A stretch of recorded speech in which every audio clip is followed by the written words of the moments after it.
చిన్న ప్లేస్ కాబట్టి ఒక 5-6 మంది.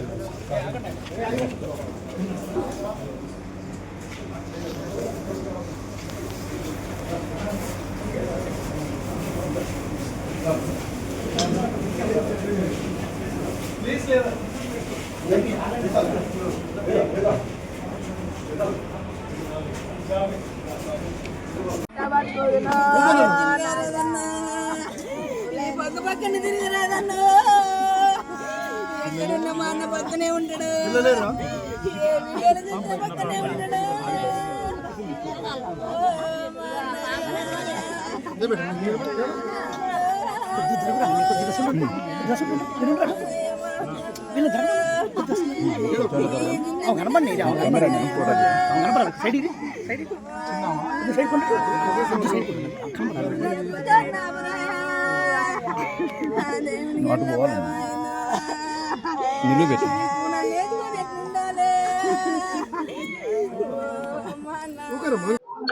బీఆర్ఎస్ పార్టీ సూర్యాపేట రూరల్ మండల నాయకుడు, ఎల్కారం గ్రామ మాజీ సర్పంచ్ మౌనిక భర్త చింతలపాటి మధును కాంగ్రెస్ గుండాలు అతి కిరాతకంగా హత్య చేయడం జరిగింది. ఈ హత్యను తీవ్రంగా ఖండిస్తా ఉన్నాం. తెలంగాణ రాష్ట్రం వచ్చిన 10 ఏళ్లలో బ్రహ్మాండంగా శాంతి భద్రతలు అదుపు చేస్తున్నాం. మేము ఎక్కడ ఒక చిన్న రాజకీయ తగాదాలు లేకుండా, రాజకీయ హత్యలు లేకుండా నిలవరించగలిగినాం. నల్గొండ జిల్లా ప్రత్యేకించి కక్షలకు కార్పణ్యాలకు నిలయమైన జిల్లా ఇది. కాంగ్రెస్ లోనే అంతర్గత తగాదాలతోని వందలాదిగా హత్యలు చేసుకున్న జిల్లా ఇది. ఎన్నికలు వస్తే ఎవరు ఉంటున్నారో ఎవరు పోతారో తెలియని దారుణమైన పరిస్థితులు ఉండేవి గతంలో. కానీ కేసీఆర్ గారి నాయకత్వంలో శాంతి భద్రతల అదుపులో ఉంటేనే అభివృద్ధి జరుగుతుంది అని చెప్పి పూర్తిగా వారి ఆలోచనలను అమలు చేసి నల్గొండ జిల్లాలో 10 సంవత్సరాలు ఏ ఒక్క చిన్న రాజకీయ ఘర్షణ లేకుండా, ఎటువంటి అవకాశం ఇవ్వకుండా మా ప్రభుత్వం పనిచేసింది. పోలీసులను కూడా పూర్తిగా స్వేచ్ఛాయుత వాతావరణంలో పని చేసుకోవడానికి అవకాశం కల్పించినాం. పోలీసు విధుల్లో ఎక్కడ కూడా మేము తలదూర్చకుండా, రాజకీయ కార్యకర్తలు తలదూర్చకుండా కూడా ఆపినాం. కానీ దురదృష్టవశాత్తు కాంగ్రెస్ ప్రభుత్వం వచ్చిన 2.5 సంవత్సరాల కాలంలో పోలీస్ స్టేషన్లలోనే గుండాలు ఉంటున్నారు. గుండాలు రౌడీల చేతుల్లోనే పోలీస్ స్టేషన్లు నడుస్తూ ఉన్నాయి. ప్రత్యేకించి సూర్యాపేట జిల్లాలో గత 2.5 సంవత్సరాల కాలంలో చాలా దుర్మార్గమైన పరిస్థితులు నెలకొన్నాయి. ముందే చెప్పి మరి కొడుతున్నారు. పోలీస్ స్టేషన్ పిలిపించి బీఆర్ఎస్ పార్టీ సీనియర్ నాయకులను కూడా కాంగ్రెస్ రౌడీల ముందట నిలబెట్టి అవమానకరంగా మాట్లాడడం.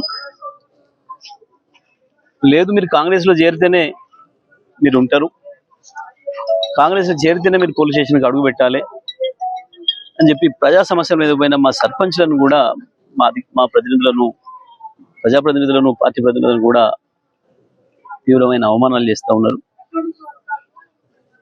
ఇది మేము అనేక సందర్భాల్లో జిల్లా పోలీసు ఉన్నతాధికారుల దృష్టి కూడా తీసుకుపోయినప్పుడు కూడా ఎటువంటి చర్యలు లేవు. వాళ్ళు చెప్తేనే, కాంగ్రెస్ సంబంధించిన నాయకులు చెప్తేనే ఎఫ్ఐఆర్లు అవుతున్నాయి, వాళ్ళు చెప్తేనే కేసులు అవుతున్నాయి. వాళ్ళే దాడులు చేసుడు, వాళ్ళే ముందు పోలీస్ స్టేషన్లకు వచ్చి కేసులు పెట్టుడు, మా వాళ్ళను హింస పెట్టుడు, ఇబ్బంది పెట్టుడు, నాయకులను పార్టీ మరమని చెప్పి ఒత్తిడి చేసుడు, ఇవన్నీ కూడా జరుగుతూ ఉన్నాయి. మరి వాళ్ళు ఇక్కడ కూడా, ఈ గ్రామం కొంత కక్షలతో కూడుకున్న గ్రామం, దీనికి ఆ చరిత్ర ఉంది.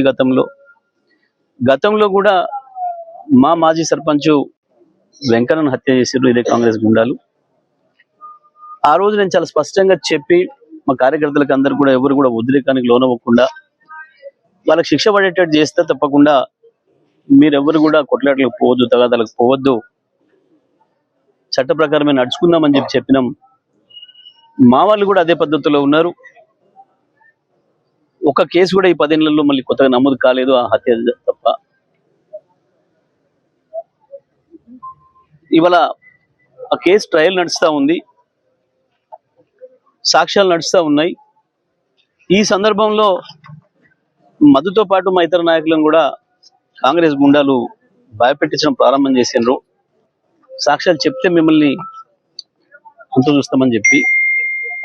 అయినప్పటికీ కూడా ధైర్యంగా వీళ్ళందరూ కూడా సాక్ష్యం చెప్పొచ్చిండ్రు. ఎంత దుర్మార్గంగా ఉంది ఈ ప్రభుత్వము అని అంటే, సడన్ గా పీపీ గారిని మార్చేసిండ్రు కేసును బలహీనం చేయడం కొరకు. పీపీని మార్చినప్పటికి కూడా మా వాళ్ళు సాక్షులు కానీ కుటుంబ సభ్యులు కానీ ధైర్యంగా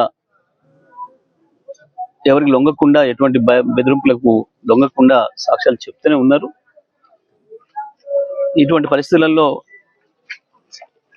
మధు ప్రధానంగా నిలబడి ఉన్నాడు ఇక్కడ అని చెప్పి మధును హత్య చేయడం ద్వారా మిగతా సాక్షులు కూడా భయపెట్టియాలి, ఆ కేసులో నుంచి బయటపడాలని ఒక దుర్మార్గమైన ఆలోచనతోని హత్య చేసినట్టు కనబడతా ఉంది. దీంట్లో చాలా స్పష్టంగా పోలీసు వైఫల్యం కనబడతా ఉంది.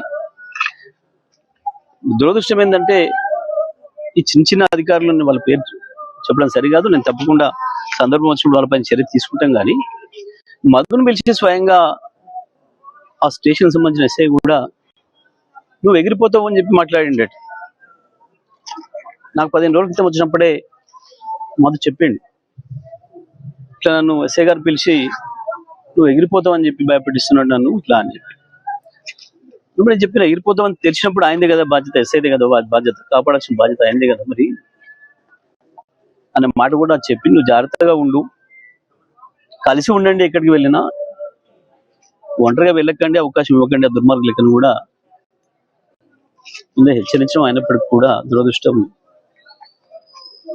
మధును ఏదో పంచాయతీ ఉంది మాట్లాడాలి రమ్మని చెప్పి నమ్మించి తీసుకుపోయి కిరాతకంగా హత్య చేసింది.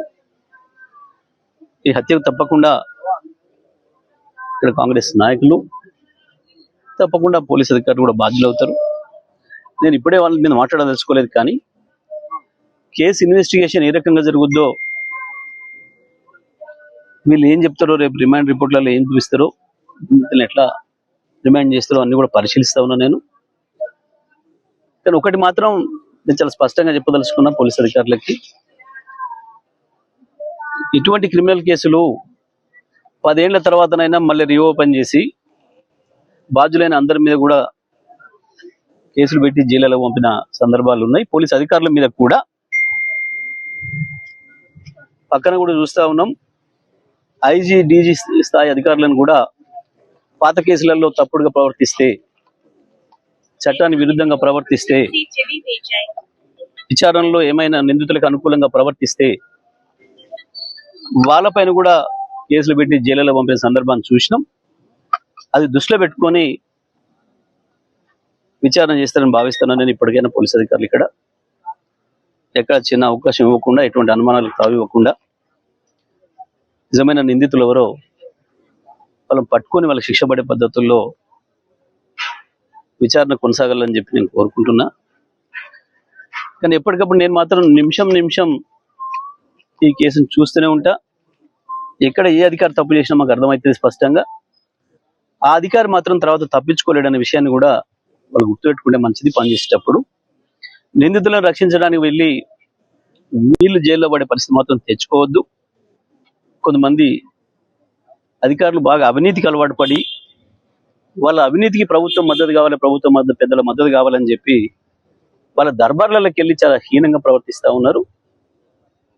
మరి అటువంటి అధికారుల విషయంలో జిల్లా ఉన్నతాధికారులు కూడా స్పందించే స్థితిలో కనబడతలేదు. ఈ కేసు విషయంలో విచారణలో ఎక్కడ తప్పు జరిగినా వాళ్ళందరూ కూడా బాధ్యులు అవుతారు. రేపు తప్పకుండా అందరూ కూడా శిక్షకు గురవుతారు. నేను మా బీఆర్ఎస్ శ్రేణులకు కూడా విజ్ఞప్తి చేస్తా ఉన్నా, ఎవరు కూడా ఆవేశానికి లోనయ్యే పని లేదు. తప్పకుండా చట్ట ప్రకారమే వాళ్ళకి శిక్షలు పడే పద్ధతుల్లో చర్యలు తీసుకుందాం. ఆ కుటుంబాన్ని కూడా మన కుటుంబంగా మనం కాపాడుకుందాం. ఆయనకి 2 ఆడపిల్లలు ఉన్నారు. తప్పకుండా ఆ పిల్లల చదువుల బాధ్యత కానీ, కుటుంబ పోషణ బాధ్యత కానీ తప్పకుండా పార్టీ బీఆర్ఎస్ పార్టీగా మేము తీసుకుంటాం. గతంలో హత్య చేయబడ్డ మా నాయకుడు ఇంకా కుటుంబాన్ని ఎట్లయితే మేము అనుకున్నామో అదే పద్ధతుల్లో ఈ కుటుంబాన్ని కూడా మా కుటుంబంగానే భావిస్తాం. ఈ సందర్భంగా మధు కుటుంబానికి తీవ్రమైన విచారాన్ని వ్యక్తం చేస్తూ మధు మృతికి సంతాపాన్ని వ్యక్తం చేస్తా ఉన్నా. మా శ్రేణులందరికీ మాత్రం సమయంగా ఉండవాలని చెప్పి